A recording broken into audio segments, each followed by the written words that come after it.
Oh, say, can you see by the dawn's early light what so proudly we hailed at the twilight's last gleaming, whose broad stripes and bright stars through the perilous fight o'er the ramparts we watched were so gallantly streaming, and the rocket's red glare, the bombs bursting in air, gave proof through the night that our flag was still there.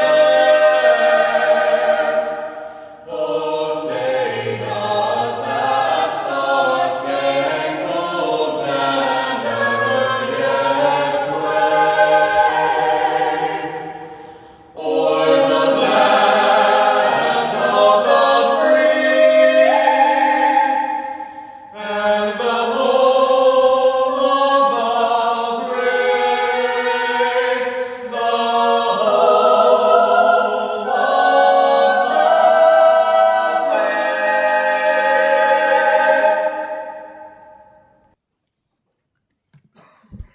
Thank you. That was North High School. Next up, roll call. Ivy, would you please do the roll call?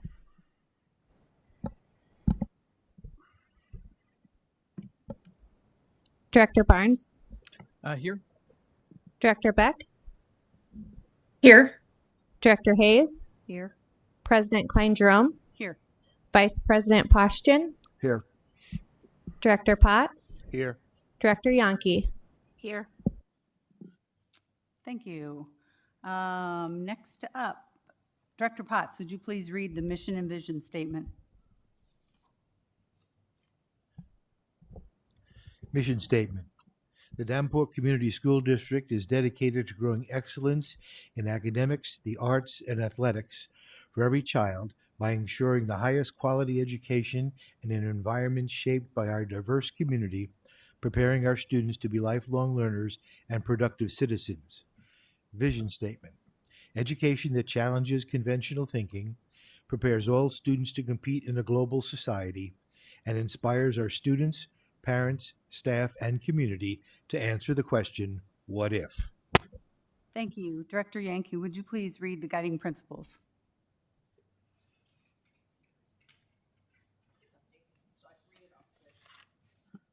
If we scroll up. Guiding principles, opportunity. We provide abundant opportunities to empower students to reach their full potential academically, creatively, and socially. Collaboration. We foster an environment that allows students, families, community stakeholders to come together for the betterment of our students' education and future. Transparency. We share relevant and important information with our students, families, and the community to maintain open and productive communication. Thank you. CFO Posakani, would you please read the goals? Goal tie-in this evening is number 4, to foster the innovative use of finances, facilities, and staff. Thank you. We have no student board members tonight, so we will move on. They did know we have a meeting, right?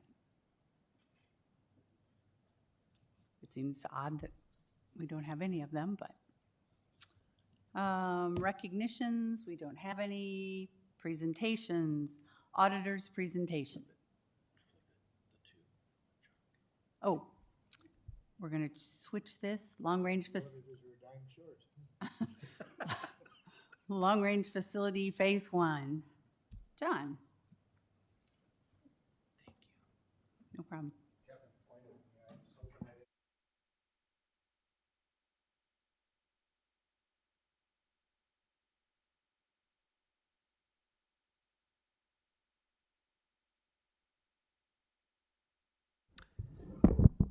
Thank you for having me. Can you hear me okay? Oh, I'll talk fast. I was asked to just give a brief update on where we're at with our Phase 1 projects. So if you haven't been around town, there's a lot of dirt on our streets, and that's because there's a lot of things happening. So to start with our turf fields project, with the warm weather, we've had some things back to being finished at the header's wrong, so smart, but at the baseball field down on Brady Street, we luckily got our grass surface in before winter. And now they're back to working on the concessions and dugout buildings. If you remember, we before the weather got bad, we kind of got to the end of things with our north field. Looks amazing. Hopefully when spring hits, that grass will thicken up and be in good shape. Same goes for west. Our west facility was done before winter set.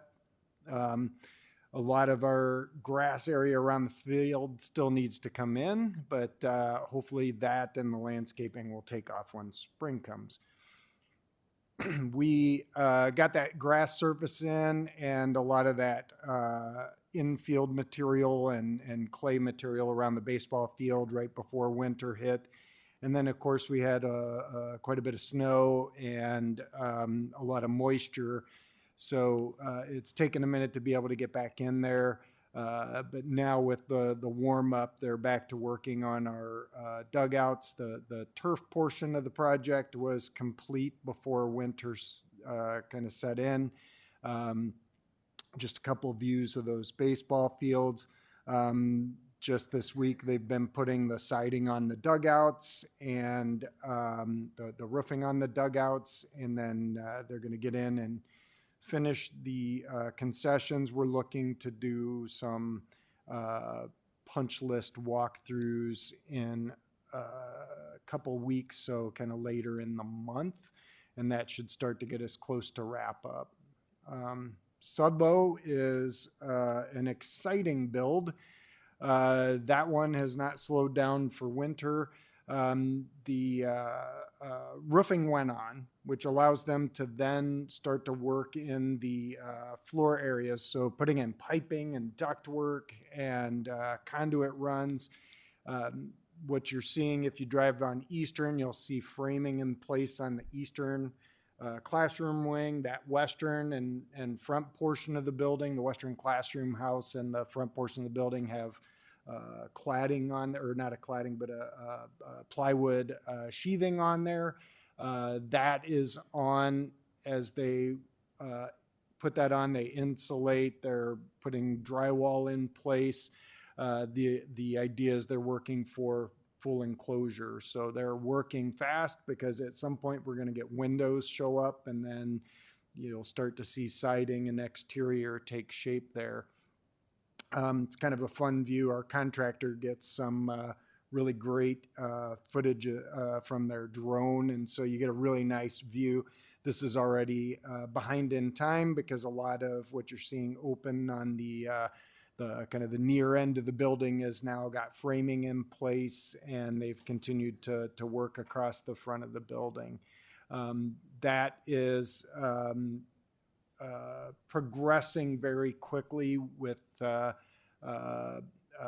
once they get everything enclosed and get the windows in place, then they will be able to start really working towards the finish out of those classroom areas. The site is messy. There's a lot to see because a majority of the materials are stored on site within the fenced areas. And what's not stored on site, as you can see in this picture, is stored inside the building. And so there's everything they need to just keep on moving. This view is looking out the front of the cafeteria. This is looking from the cafeteria back towards the classroom house wings. This upper walkway will have a nice railing someday on it, and that big learning stair that comes down. So this is going to be a very dynamic space. This is looking towards Locust. This is looking at the eastern classroom house wing. And then just some views of some of the things in place. So you get a lot of piping, a lot of ductwork. You see drywall start to happen. Door frames are in place. So it's really, as you walk through, you get a sense of the quality of the space now. And then one more aerial view just to give you a good sense of how that happens. And then just a reminder, once the classroom wing is complete and occupied, the former classroom portion of the building will get knocked down, and that's where the gymnasium will be constructed in place. Sorry. There's part of the old Sudlow that's staying besides the gym, right? Across the front, so the piece at the very top of the image, that 3-story wing where the cafeteria is down at the first floor and the CAA occupies the upper 2 floors, that all stays. The piece that's currently administration stays, and then the gymnasium stays. And so we kind of just lop it off with the old 3-story piece. There's a few things that we have to tie back into. Okay, thank you. Yep. And then some of that gets recovered. So then what you see at that end of the building where it stays in place will sort of bookend with the new end, so it feels like it's part of a unified campus. SMART also has had a lot happening. One thing with SMART is because the entire building's being constructed next to the current education facility, they can build the whole thing. So the classroom wing has the highest priority, that 3-story piece that's closest to 4th. That has been the primary focus. There's roofing on top of that now. There's sheathing, and there's temporary coverings at the windows. That's allowing them to do a lot of work on the inside. The center portion of the building is the library, cafeteria, office wing. Most of the masonry is in place. The second floor, where their second floor has been installed, actually concrete got installed a week ago on that second floor, and a lot of the roofing is in roof structures in place. They're actually starting to put the roof on. And then at the northern end of that addition, they're putting the foundations and footings into place. With the weather warm up, the mason has started brick on the south end of the building, but with the warm up, they want to put as much masonry at the north end as they can to set that up for being able to take additional structure. So on that, you get the same kind of aerial view. 4th is to the left, and the building's at the top of the screen, the existing classroom wing.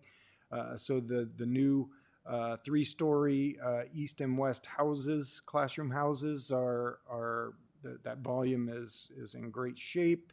All the roofing is in place. This photo is a little more correct with where we're at in time. The center portion, a lot of the roofing is starting to go on in this portion, and they're working on foundations, and they're going to start doing a little bit of the extra masonry work that happens up at the north. A good portion of the north end of this building is all precast concrete.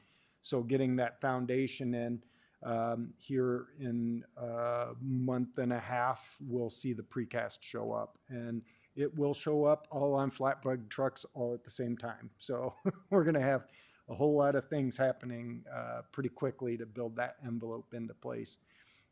We did a test panel of brick. The brick is designed to kind of match the color and feel of the brick that's on campus. We've got some stone there. So the mason has actually started to put scaffold around the building, and they've on days where they can, they're laying up brick, and then on other days they're working on the masonry. This big crane that you see moves all around the site. That is what's tipping up the steel, and he's going to swing around to the other side of the building, and it will put the precast into place. Up on our upper floors, they are putting in piping, ductwork. What you see in this image is a lot of penetrations through the walls, so that's the pathway where our ductwork and piping go. Our framing is going in. That will later get covered up with some of that drywall material. This image was just showing some of the structure that was getting put into place on that cafeteria roof structure. And then just another aerial view here. Davenport Hey, John, North. Yes. we go back to that last picture that right there. So that area that's doesn't have the roof on it, that's going to be So the front part that faces Cedar is 2-story, office on first floor, library on second. The back part is all of this back here on first floor is kitchen. We have one portion of our cafeteria here. The next portion will actually sit right on the other side of that wall. Above it is some of our technology and CTE room up on the second floor. And then band music will sit across this portion where the cursor is. The gymnasium's in the lower right, and then health and fitness will be up at the very far right. so will that new gym tie into the old gym on the corner there? The old gym, the new gym sits kind of here. There's a main corridor, and the main corridor slides right past the old gym. And then we'll have a couple doors into the old gym. Thank you. Yep. And there's a giant mound of dirt down there. They did not have enough room to save all of the dirt on site. They saved as much as they could and still allow space for all the material storage. So there's a lot of fill that happens around the northern portions of this building. And so that dirt will get spread around the site. Davenport North. So if you remember, we had a footing foundation package. All of that concrete got put into place. Then our crew came in and started doing all the underground piping. So they started doing all the storm sewer, sanitary sewer, and any of that underground work so that other things could happen. Then the masons came in. They've been erecting CMU walls, concrete masonry unit walls. The existing building has a really hefty structure on it. It was all a cast-in-place roof deck and beam, or roof deck sitting on a precast post and beam structure. So we've had to cut that away so that we could put the new stuff into place, which has been interesting. It's a slow process, but that's what made way for the masonry work. Steel was delivered that week of New Year's, so they had several semi-loads of steel show up, and by later this week, you're going to see steel start getting tipped into place. I believe they were going to show up Friday and start making preparations for getting that steel installed, but that steel, once they start setting that, it's going to start going. So this image is just sitting south of the building looking towards the Performing Arts Center. So you're seeing your new administrative wing. These are just some views inside of that admin wing. If you look from beyond that admin wing towards the Performing Arts Center, this is all going to be our new kitchen. And then off to the right is our new cafeteria. And then to the left takes you down the what used to be a courtyard or sort of a delivery space for the current kitchen. That is all going to be our counselor suite and the start of some of our science rooms. So you could see some of this hefty concrete structure that's sitting out there. What you're seeing draped over is the actual roofing material. They've draped that over to keep things weather tight. The other thing to note is a good portion of this roof had really poor roofing conditions. So we had that roofing component. When the weather was still good in the fall, they were able to get in and get a majority of the roof restoration work completed, which basically corrected a lot of the leaking issues they were having in the building. There's still a little bit of roof replacement that has to happen, but the roof restoration is like a 15 or 20-year warranted coating that goes over top of the roof, and then they seat a membrane into that, and it's or a reinforcement into that. It's a pretty hefty system, so that has done a lot for protecting this building moving forward. Not part of our phase one project, but still a fun project. I did want to just show kind of some progress on our athletics renovations for Central and West. If you've been down Brady Street, you've noticed the old armory doesn't look like the old clay tile building now. It's got some blue siding on it. There's actually some pallets of the kind of the fun siding that's going to go on the front door of that building. We've had interior masonry installed, underfloor piping's gone in, there's ductwork installing, framing and drywall's getting near complete. They've patched in a lot of the slabs. They're working on the shower rooms right now. At West, West is pretty much done. So if you look at West, if you remember, we were up in that mezzanine area behind the bleachers. We've got batting cages in. This material that you see in the bags, that's all the rollout turf. So that's a turf that's on a cushion pad. So that rolls out over that wood floor. It rolls out in, I think they're 5 or 6 foot wide rolls. You can roll it out, utilize it. When you're done, you can roll it up. That way, this is a multi-purpose space that's very transitional. The other thing we had to correct is the railing along the stairway access to the mezzanine. That railing on both ends was not a code compliant guardrail. And if we were going to use this as an activity space, we had to be mindful of the fact that we didn't want anybody to fall over in the stairway. So that work got corrected. So that's a really nice safety upgrade to this space. So this is complete and ready to go. That armory building, as you can see, all that blue siding, and there's some dark gray siding, has gone on the north and south walls, has really changed the appearance of that facility. On the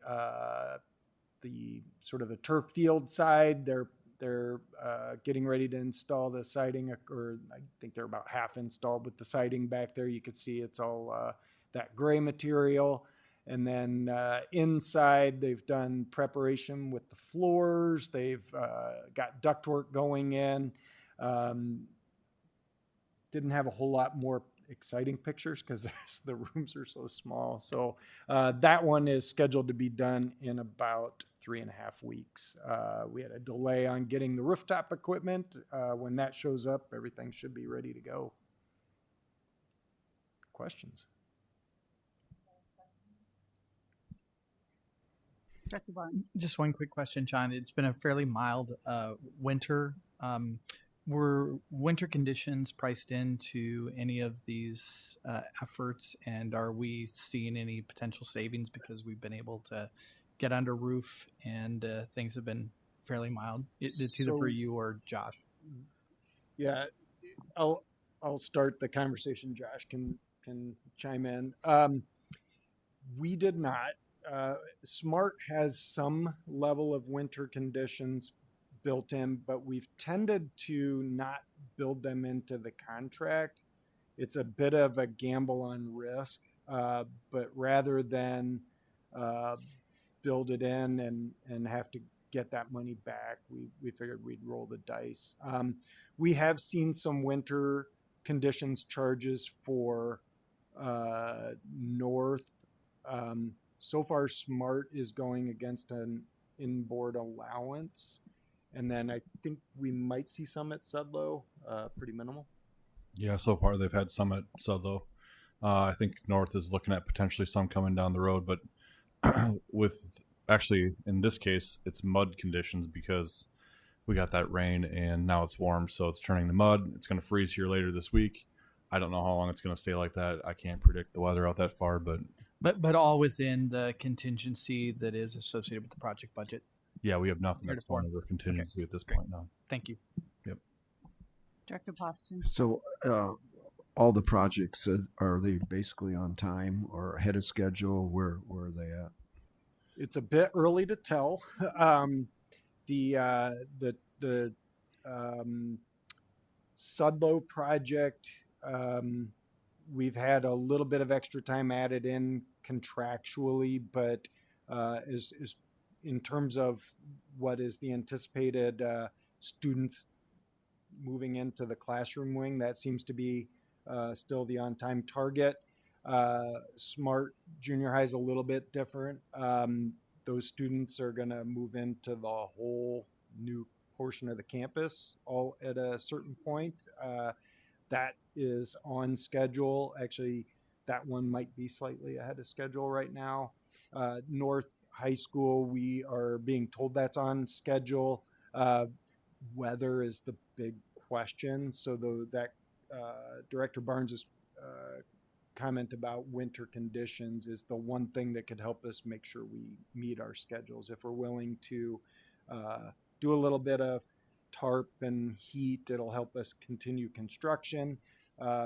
There are limits to that, which is the other portion of why it's hard to just build a lot of expense in, because if temperature drops beyond a certain point, you just can't winter condition for that. So you have to kind of stop construction. Right now, there's no indication we're going to be there. Weather's good and favorable. Our crews seem to be making good progress. We are going to have an update meeting for schedule here in about 2 weeks, and that should firm up a little bit better where we are.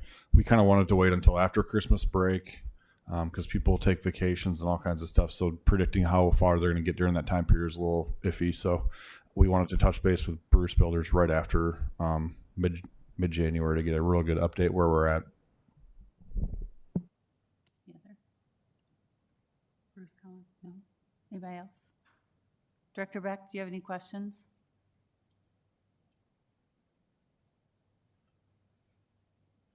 Not at the moment.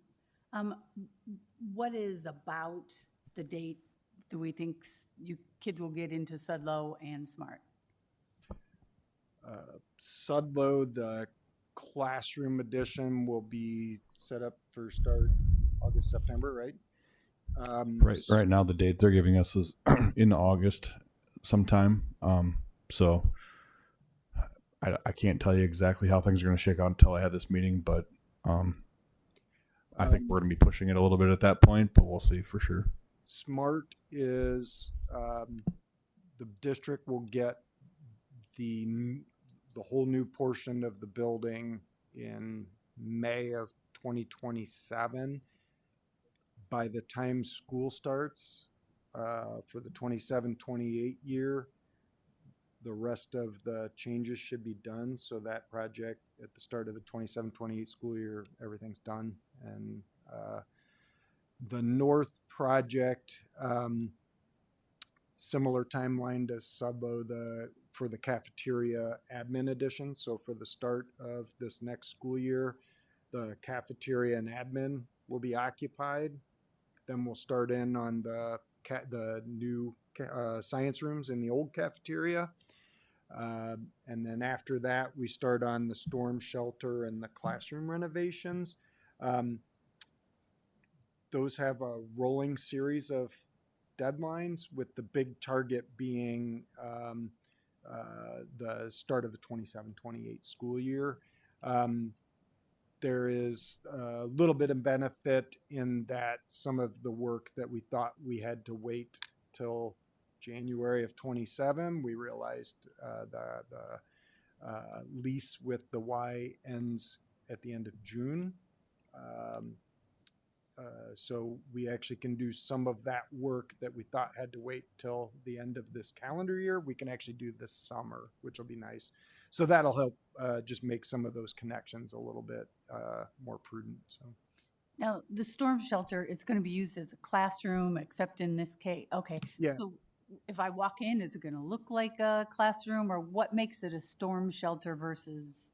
Structural engineering. Okay. So it is a series of classrooms, and they're linked together with common area and hallway. They have their own bathroom. There's a kind of a rectangle you draw around it, and there's special doors. If a storm comes, there's a timed system.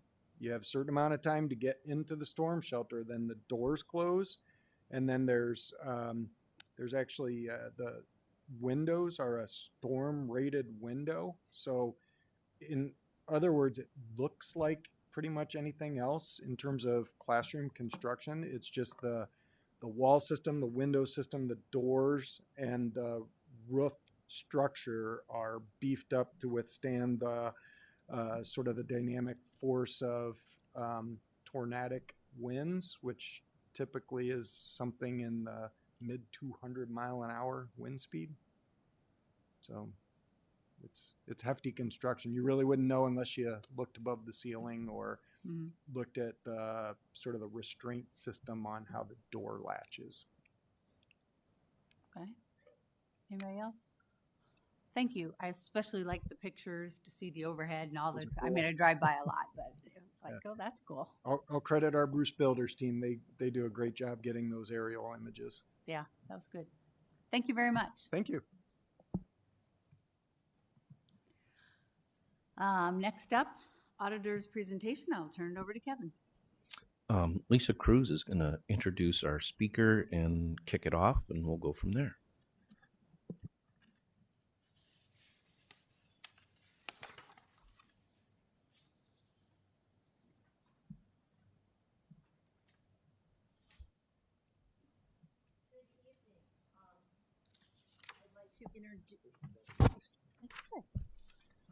Try again. Okay, good evening. I'd like to introduce Mia Frommelt. She is a partner with our auditing firm Bonzac and Frommelt, and she will walk us through our fiscal year 25 audit. Thank you. You can hear me okay? Mhm. Okay. Well, thank you for your patience in me getting here. I appreciate that. And I have a summary presentation tonight to go over the audit results for the 2025 year-end audit.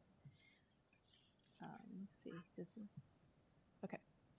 So first, I just wanted to mention the annual comprehensive financial report is pretty large report. There's some excellent information in here. And so this first slide breaks it into the main sections of that report. The introductory section has management's transmittal letter, which has highlights of the year and of the district. The financial section, which of course includes the financial statements, but also includes a management's discussion and analysis, which summarizes the results of the year and compares them to the prior year. So that's also an area I would point out if you're looking for some summary comparisons. The statistical section has a lot of 10-year data, 10-year history data, which is helpful to look at where you've been and where you are in terms of the trajectory. And then the compliance section is a compliance report on internal controls and compliance with state laws and regulations. Normally, that would also include your single audit report, which would be your audit over your federal programs. This year's a little unusual because the federal government and the shutdown did not issue the federal guidance that was required to perform that audit until the week of Thanksgiving that was issued. So we are doing those last minute steps, and that separate single audit report on your federal awards will be coming out very soon.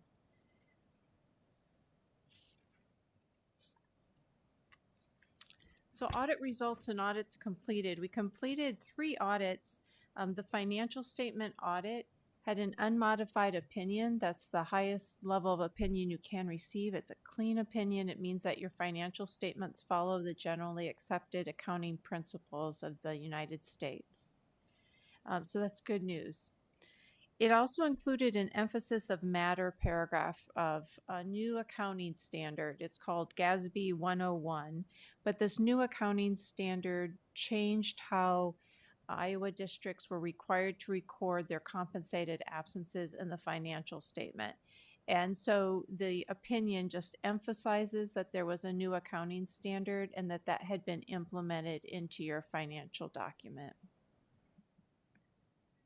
The government auditing standards audit, the second audit, is where we look at internal controls, and we also look at compliance with state laws and regulations and also bond requirements.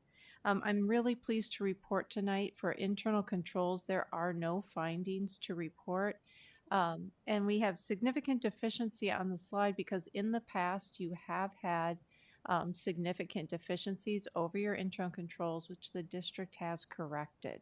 So, I mean, kudos to the business office of the district for getting that accomplished. And in terms of compliance with state laws and regulations, there were no significant findings to report.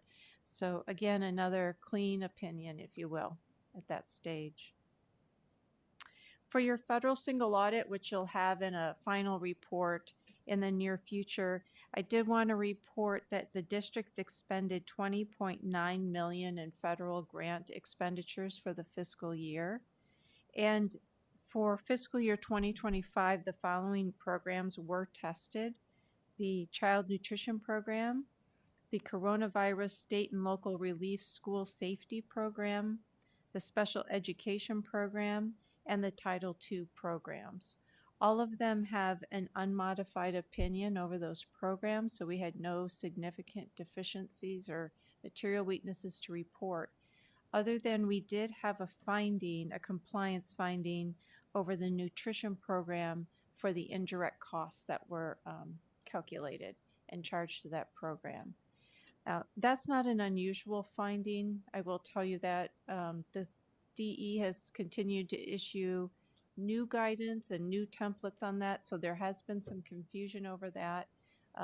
But going forward, the template should be more available and out there for districts to be able to implement the compliance steps properly. Are there any questions on the audit results? Great. So I just have some summary information for you for your governmental funds that compares fiscal year 25 to fiscal year 24.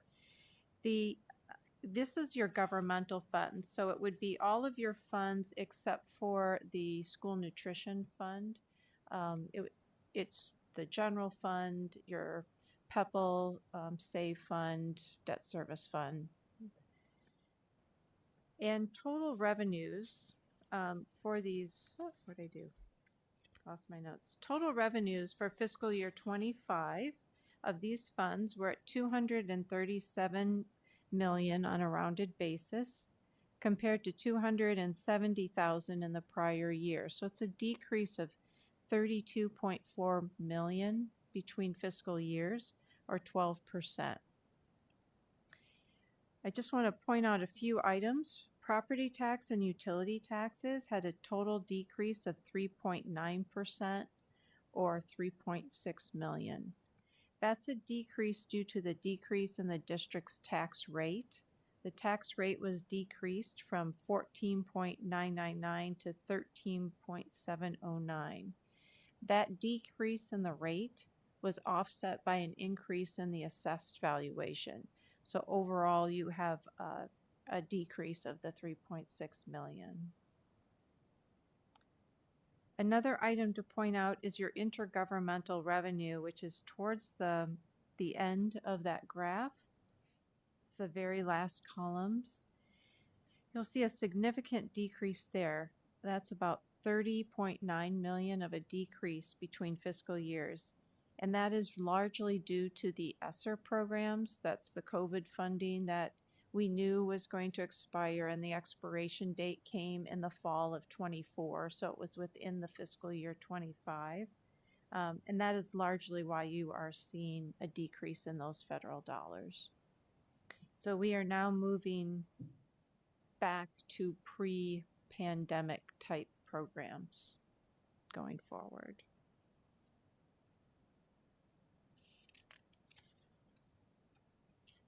In terms of governmental fund expenditures, total expenditures at the end of the fiscal year were $274 million, again rounded, compared to $260 million the year before. It's an increase of $14.5 million, or 5%. And that is largely in your capital outlay column. If you could see second to the end of the graph, you'll see a large change in your capital outlay. So your expenditures there have increased $23 million as planned. That's going to be the expenditures for construction, buildings, equipment, and so forth, as you've just been discussing. and you're expending those and going through the 75 million bond issuance from the prior years that are now going through the phase of being utilized into the investments of those. Without the capital outlay and without the debt service, and we've kind of pulled debt service out too, because debt is issued for those capital projects. So I like to look at instruction and support services and transportation. Those are the everyday services of educating students. And when you look at those separately, you actually have a decrease of 12.6 million or 6%. That is going to largely fluctuate with what is going on in your federal programs and also with your payroll and benefits, which is the largest of your expenditure categories. The ESSER expenditures certainly had a big impact to that, so that's why you see a decrease in your operating expenses. And also your full-time equivalents actually increased just about 100 from fiscal year 24 to fiscal year 25. So there wasn't a big swing in your full-time equivalents and your salaries. It's mostly the changes in your grant utilization.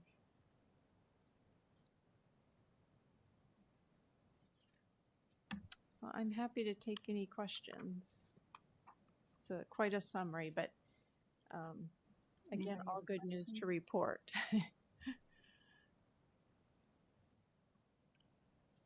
Director Poston. I don't have a question. I just want to compliment Kevin and Lisa and the staff for such a clean audit and appreciate all the hard work that you put into it.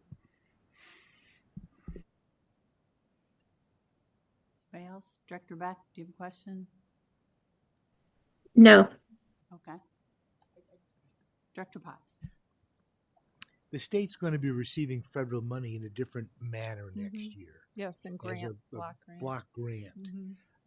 What impact do you think that? Obviously, you don't know, but Right. it's going to have some impact. We don't have any idea, though, do we? I do not have an idea yet on what that impact is going to be, but I am anticipating, for example, you're seeing some programs traditionally housed in one agency are now housed in another. I keep hearing Title I is going to move to the Department of Labor. So I am anticipating a different way of a different set of compliance requirements, which the federal government is required to provide to us in the spring to be able to anticipate what's going to be coming ahead to plan for that. Okay. But I picture larger chunks of big programs rather than smaller grants. Yeah. Thank you. Anybody else? Kevin? First of all, thank you very much, Mia. It was hard work on a lot of staff. Lisa and her staff did a tremendous job. The other thing about those going to a block grant, when you talked about summer, this is probably the hardest things for school districts because we're planning now for next year and we're kind of flying blind. Mm-hmm. So how do you plan for next year when the rules change in the middle of your planning and that ship has sailed? We've got our staffing, we've got our plans. We don't know what's going to change. So next year could be very tenuous, Right. I would say. Yeah. So it'll be one of those things. We'll see what happens. Yeah. Do you anticipate it's going to be less dollars, though, coming the way this is happening? I wouldn't venture a guess either way. I'm Okay. not sure. I don't know what's going to happen. It's a great way to plan, huh? Anybody else? Thank you very much. Thank you. And again, thank you to the finance department. You guys did a great job this year. Okay.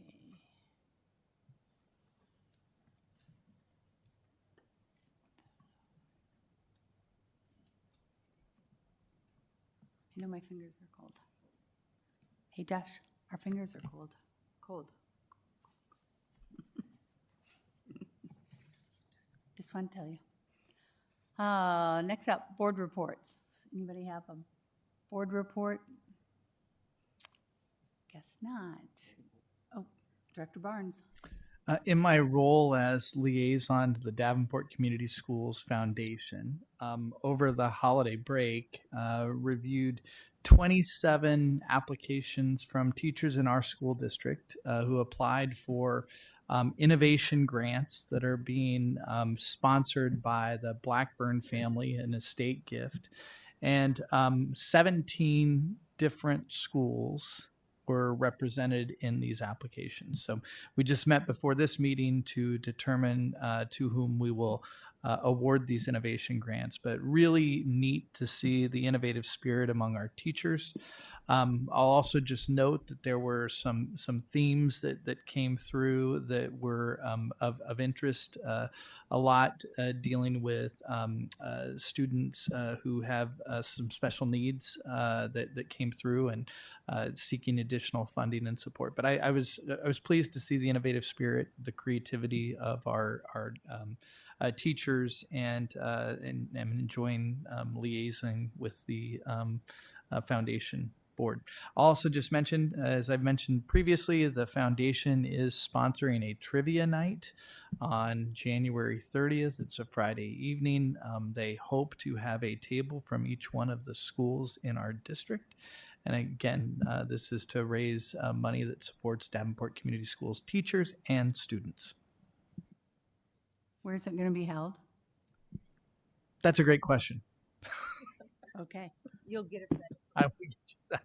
Just one more question, Ken. Geez, feels like I'm yelling. Sorry.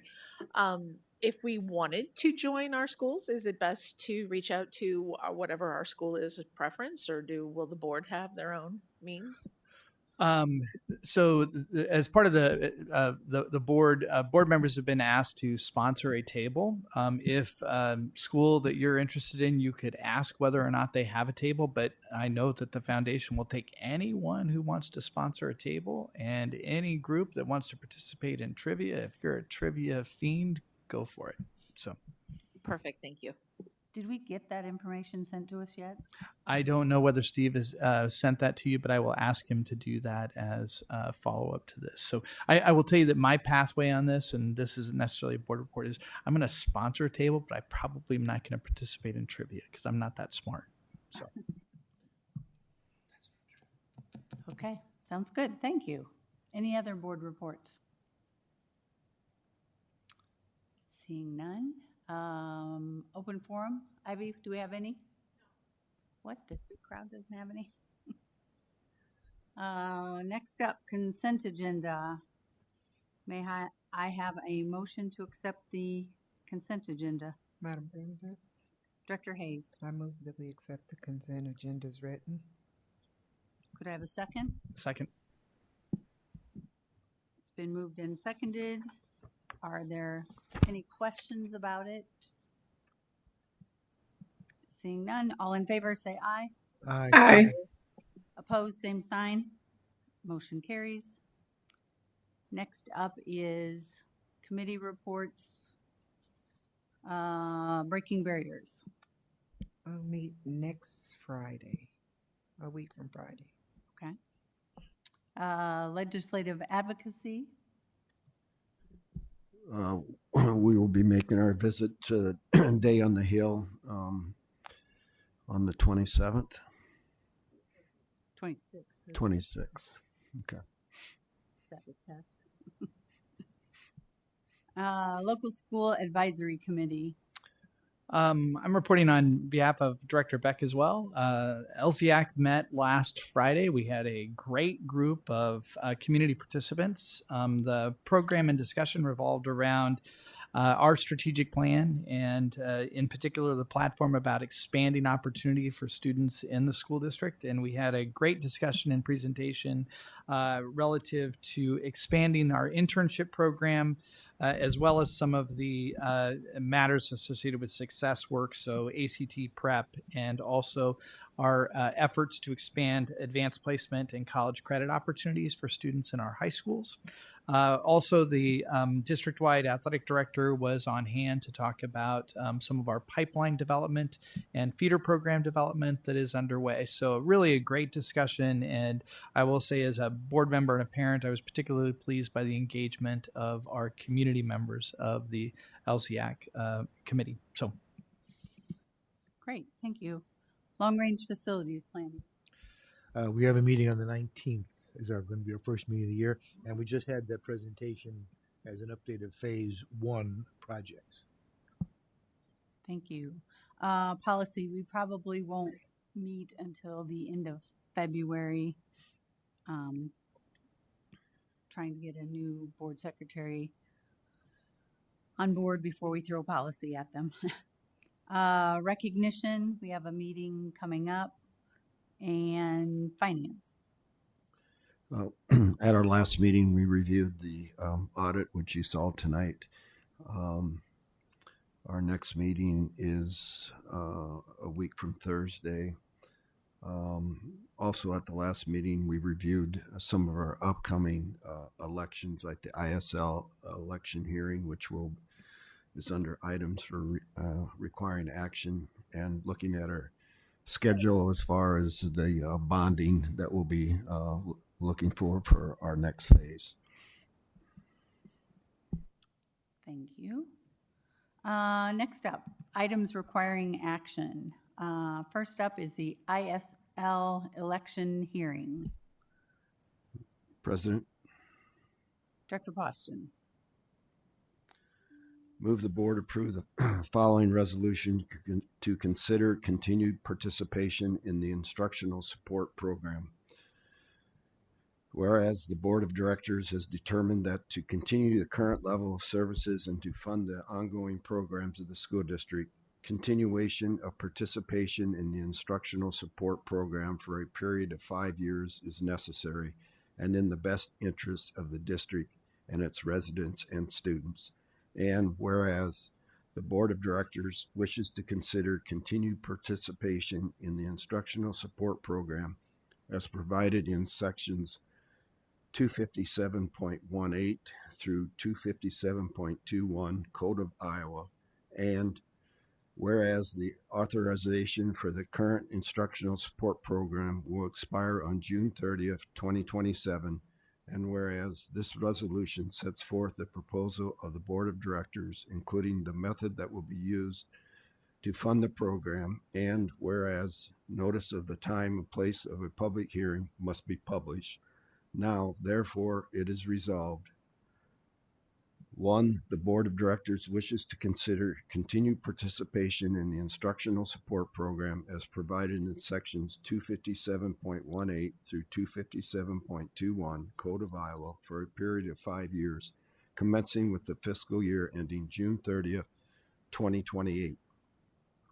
The additional funding for the instructional support program for a budget year shall be determined annually and shall not exceed 10% of the total regular program district costs for the budget year and monies received under section 257.14 Code of Iowa as a budget adjustment for the budget year. Monies received by the district for the instructional support program may be used for any general fund purpose.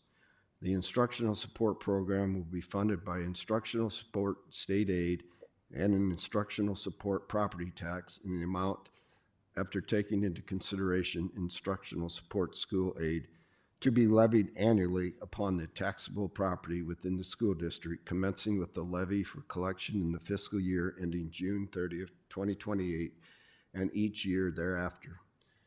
The Secretary is authorized and directed to give notice of a public hearing to be held in the Jim Hester Boardroom, 2nd floor, Achievement Service Center, 1702 North Main Street, Davenport, Iowa, on February 9th, 2026 at 5:30 p.m. Following the public hearing, the board intends to take action on the question whether to continue participation in the instructional support program.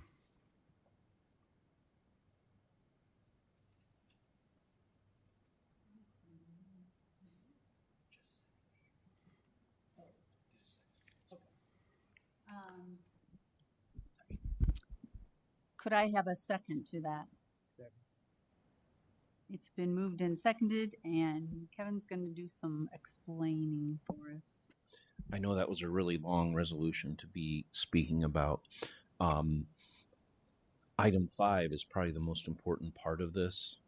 This just sets the date that we're going to hold a public hearing on February 9th. So we have a legal notice ready to go to the paper between August 20th and August 30th because we have 10 to 20 days before the actual resolution is made. So this just sets the public hearing. So we're ready. We're going to have this go in the paper on the 21st of August, so we get it in, or August of January. So it'll be ready to go. It is a period of 5 years, so it's 1 year increments that the board votes on. And I always show the instructional support levy as part of our budget every year. So you're going to see how this comes together with everything. It runs a little over $7 million a year for us. We're doing this a year ahead so we can have everything lined up for the next 5 years, and we can continue our planning. I think one of the questions people always ask is, what does the instructional support levy fund? If you look at it and just reverse the words, it supports instruction. It takes care of all the things like building budgets. It takes care of your curriculum purchases. It takes your teacher supplies. It takes care of the staff that we need to evaluate and implement instruction when we do our 7-year cycle. It's all of those things wrapped up.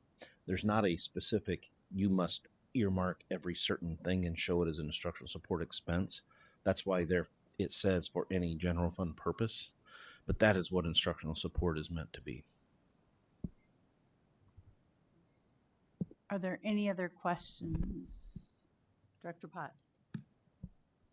Is the 5 year, you can only do it for 5 years, or can you do it for a farther out period? You could do 10 years, but you'd have to take it to a simple majority vote. Do I? You'd have to take it to a simple majority vote to go more than 5 year increments. My first few months here is when we did this instructional support levy in 2021, where we enacted it. So you see, boards typically see 5 years at a time of implementing this. Boards turn over and there's different people, so 5 years is pretty reasonable. Any other questions about this? Director Beck, do you have any questions? No, Kevin answered mine. Thank you so much. Okay, this takes a roll call vote. Director Barnes, Yes. Director Beck, Yes. Director Hayes, Yes. Director Poston, Yes. Director Potts, Yes. Director Yankee, Yes. and my vote is yes. Okay. Next up is the negotiations team. May I have a motion? Madam President, Director Hayes, I move the board approve the negotiation team for spring 26 as presented. Second. it has been moved and seconded. Is there any questions or comments? Seeing none, all in favor say aye. Aye. Aye. Opposed, same sign. Motion carries. Next up is the Adams Chiller. May I have a motion? Sounds like a drink. Madam President, Director Hayes, I move the board approve the chiller replacement project for Adams Elementary School to train technologies in amount of $402,970 using PEPAL funds. could I have a second? Second. It's been moved and seconded. Are there any questions? Seeing none, all in favor say aye. Aye. Aye. Opposed, same sign. Motion carries. Next up is the Central Band Orchestra HVAC upgrade. May I have a motion? Madam President, Director Potts. I move the board approve the Central Band Orchestra HVAC project for Train Technologies in the amount of $574,280. This includes the base bid of $298,780 for the orchestra area and the alternative bid of $275,500 for the band area. Second. It's been moved and seconded. Are there any questions? Director Barnes. Josh, when will this work take place? I believe it'll take place this spring and summer. Spring and summer. Will there be any disruption to anything happening in these rooms if it starts in the spring, or are you talking spring post school year? Yeah, my guess is anything that would be disruptive to classrooms we would do during the summertime, but there will be some work that has to get done in the spaces too a little bit, but the majority of the work is outside the classrooms. The other question I have is, I know that there are two separate bids. Are these systems connected in any way, or are they two separate systems for both of the rooms? They're very much connected through our train automation system, but they're two systems running two separate areas because they're kind of large. So if one fails, the other one is okay. Yeah. Okay, thank you. Any other questions? Yeah, I have one. Go ahead, Director Beck.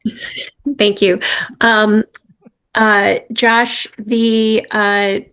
I know construction of any kind like this can create dust and other issues. Have you guys made plans with the band and orchestra teachers to move things, sensitive instruments, to another location while the construction is happening?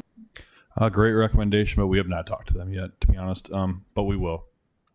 Okay, I recommend that that be taken care of, or some sort of covers be put on things. I know even in my own home, when we have projects that are supposed to not create dust, they always do. Agree. Any other questions? Seeing none, all in favor say aye. Aye. Aye. Opposed, same sign. Motion carries. Next up, Student Transportation Services Contract Extension, Alltown. May I have a motion? Madam President, Director Hayes. I move that the board approve the contract extension with Alltown for the length of 2 years with the option to extend an additional 2 years. The bus lease will be paid with PEPAL funds, and the remainder will be paid with general transportation funds. Could I have a second? Second. It's been moved and seconded. Are there any questions? Yes, Okay, Director Washington, go ahead. Josh, so when they're talking about these increases, did you have a chance to compare with what other districts are doing as far as what kind of increases they're seeing? Yeah, from what I saw, just when online looking around, it looked to be very similar to a lot of districts. Probably more so in Illinois, but around the state of Iowa, I didn't really see that many contract changes, so hard to compare. And then with the option to extend an additional 2 years, so that would have to be renegotiated then again, or will that be locked into this rate? It would have to be renegotiated if we see some major fluctuations in things like gas prices or something like a pandemic happens, like that type of thing. If things kind of stay as they are, they're anticipating a 4% increase, but at this point, we're hoping we wouldn't have to renegotiate more. Okay, thank you. Director Yankee. thank you.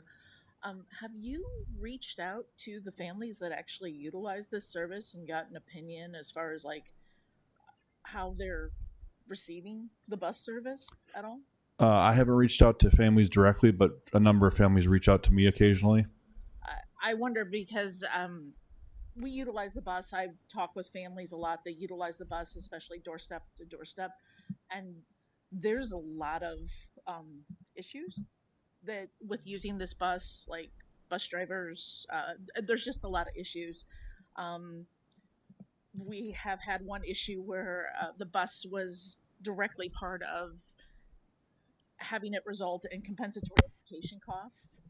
I am aware of one where the team would not recommend the bus for like needed services that were in an IEP.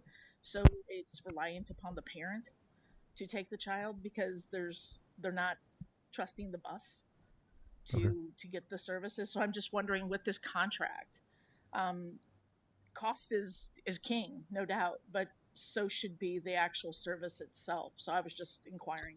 Yeah. So going back in time a little bit, a few years back, we had a different contractor doing our services, Right. and I will say we've made some drastic improvements over that. Far from perfect still. We have some measures we have within the contract where we can ask them for some fees back if things go bad, and we keep track of the number of them there are and things like that. We are continually trying to improve our routing and transportation services. As of the beginning of this year, we have a new router in the district. It was the first time in probably 10 or 15 years we've had a new router or longer. We're also implementing a new routing service software system as we speak, so that next year it's more AI automated systems so that things get better. That's kind of the district taking this on. That's a little bit outside of the role of Alltown, but they work directly with us. And if there are individual cases where there are problems, I directly speak with the general manager and so on with Alltown. Are they perfect? I would say they're not perfect, but we've made some drastic improvements from where we were. Right, I understand. I was just inquiring if you spoke with families that actually have to use the service, because dollar bills are great, and I understand that runs the world, but Yeah. it's really hard when you're the family trying to get your child to school, and many families are dependent upon that where they don't have the means. I agree. And I mean, especially in the educational environment we're in, that can be one more troubling issue the families face. So I would suggest reaching out to the families as part of this. Yeah, oftentimes they reach out to me, and I do end up talking to them through needs, or especially when things like you're speaking of come up. So I have a pretty good idea of some things like that go on. As a family that's had a lot of issues with the bus, just speaking myopically here, I have never spoken to you about it. So I mean, I'm assuming many families are not going to that level. I mean, I have no doubt you are speaking to families, but as a family that has had a lot of issues, we've never even been directed your way. We deal with them directly through the school path. Yeah, that'd be correct. Usually it gets handled before it comes to me, so that would be a typical way. Yeah, so I mean, I would just think you would, my suggestion as a board member would be to touch to your public and see what's going on. So thank you. And Josh, we also contract with Mississippi Bend Transit, correct? Yes. But it's for special ed students is all. And younger students, yes. Yeah. That's just the younger population. Where school age would, anytime it's something outside, like let's say you had issues where, or doorstep to doorstep, it's all. Yeah. I'm just saying that there's two different systems going on here sometimes. So. Right. But anyway. No, this was all about Alltown that I spoke with people about. Thank you. Any other questions? Seeing none, all in favor say aye. Aye. Opposed, same sign. Motion carries. Next up is the Central High School Courts Resurface Project Retraction of Award Bid. May I have a motion? Madam President, Director Barnes. move that the board retract the award for the Central High Tennis Court Resurface Project with McConnell of St. Louis, Inc. in the amount of $157,792.30. Second. It's been moved and seconded. Josh, do you want to explain this? Yeah. So contractor had a question about surface material on this project. It was asked during the bidding process. They received an answer back from the engineer, and the engineer and us didn't communicate and put anything on the website to share that with the other contractors bidding the project. So therefore, they weren't bidding on the same things. So in this case, we would like to retract the approval because there was just a bit of information not all contractors were given. So to be fair, we're trying to do the right thing and have them rebid it. Sounds good. Any other questions?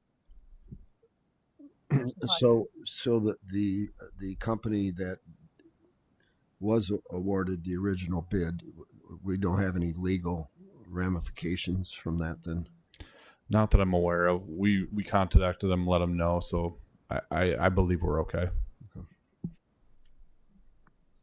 Any other questions?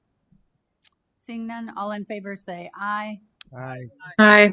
Opposed, same sign. Motion carries. Discussion items. Playground replacement at Jefferson and CV West. You're up, Josh. It's the Josh show tonight. Yeah, where's everybody? Yeah, so just continuing our long range facility planning and our long range PEPAL plan to do playground replacements every year. Jefferson is next on the list. Again, this is one of the schools that has one playground on it, not multiple playgrounds, and one of them being in bad condition. This one itself is in pretty rough conditions, so we want to replace that one. It's following kind of along the lines of where everybody else has. This will be a turf playground with areas for kids with needs, as well as ADA accommodations and newer playground equipment. Children's Village West playground is actually being paid for by Children's Villages themselves. They saved up enough money to be able to do it. I believe it's probably been in bad condition for a number of years, but long range planning has kind of helped us make some decisions about where we should put some money, and they have it available, so we want to replace that one as well. Any questions? Questions for Josh? Explain the funds from CV West. Is that the building allowances that they get every year?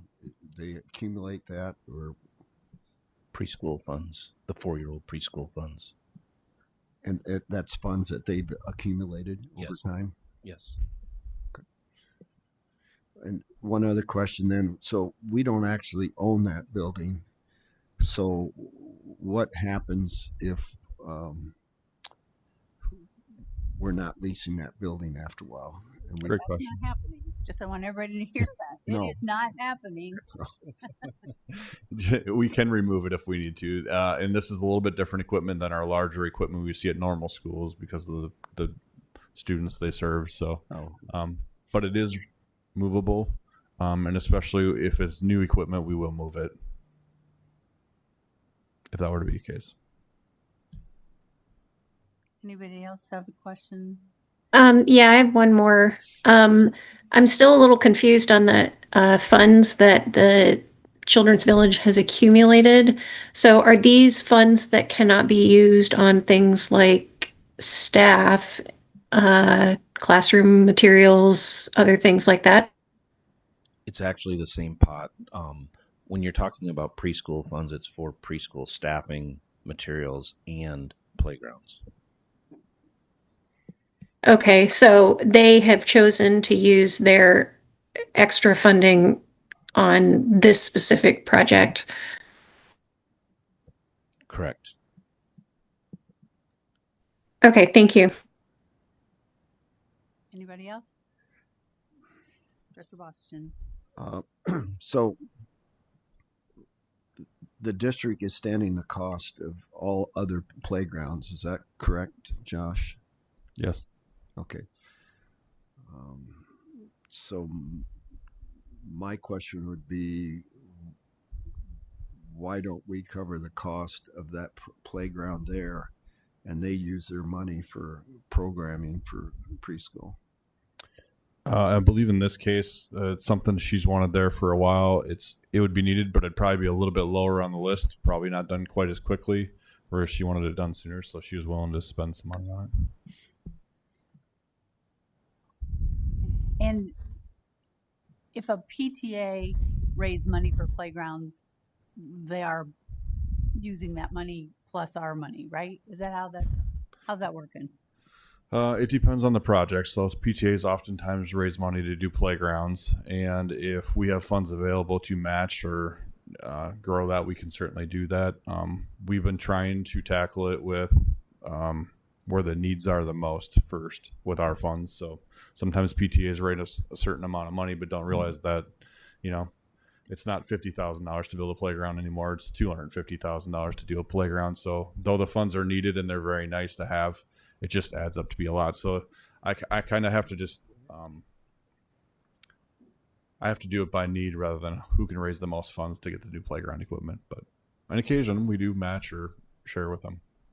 And you have a list of who's next on the list, and Yep. okay. We may come back later on with a little bit of work at Fillmore. I'm planning that right now based on some special needs projects going on at that building where there's a pretty good need. We might do some work there yet this summer too. Okay, anybody else? This will come up for a vote at our next regular meeting. Kevin got a superintendent's report? As the wise man says, none at this time. Administrative report? Board requests? Board reflections? Director Barnes? I thought that the presentation on phase one and master plan is just, we're doing amazing work in the school district, and our students are going to benefit for a generation because of the transformative work that's going on right now. It's awesome.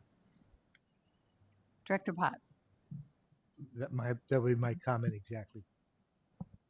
Director Poston? Likewise, but also the clean audit that we had, a few years ago.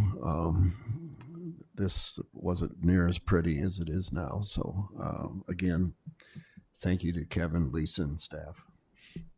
Director Beck?